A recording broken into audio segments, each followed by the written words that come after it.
The curse of Dead Man's Hill. It was a dark and stormy night in the small town of Redemption, Arizona. The year was 1885, and the townsfolk were all huddled indoors, seeking refuge from the torrential rain. But one man, a lone cowboy named Jack, was not so fortunate. He had been riding for hours, seeking shelter from the storm, and had finally stumbled upon an old, abandoned mine on the outskirts of town. As he dismounted his horse and approached the entrance, he noticed a strange, pungent smell wafting from within.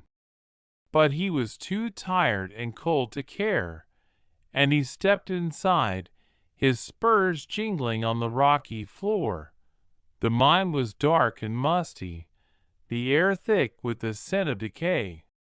Jack fumbled in his saddle-bag for a match, and struck it, casting flickering shadows on the walls. As he looked around, he noticed that the mine seemed to have been abandoned in a hurry.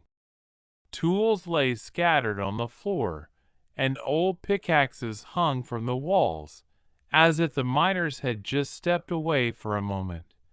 But Jack knew that was not the case. He had heard stories about this mine, about the terrible accident that had occurred here, and the curse that had been placed upon it. Suddenly, he heard a strange noise, like the sound of pickaxes striking rock. But it was not coming from outside, it was coming from deeper within the mine. Jack's heart began to pound as he realized that he was not alone. He tried to call out, but his voice was hoarse and barely audible. And then he saw them, the ghosts of the dead miners, their faces twisted in agony, their eyes glowing with a malevolent light. Jack tried to run, but his feet seemed rooted to the spot. The ghosts began to move towards him, their pickaxes raised, and Jack knew that he was doomed. The next morning, the townsfolk found Jack's horse, standing outside the mine, whinnying nervously. They searched for Jack, but he was never found. The mine was sealed off, and a warning sign was posted outside.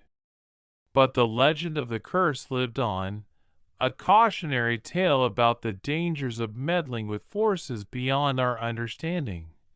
The moral of the story is that some secrets are better left unexplored, and that curiosity can sometimes be a deadly vice.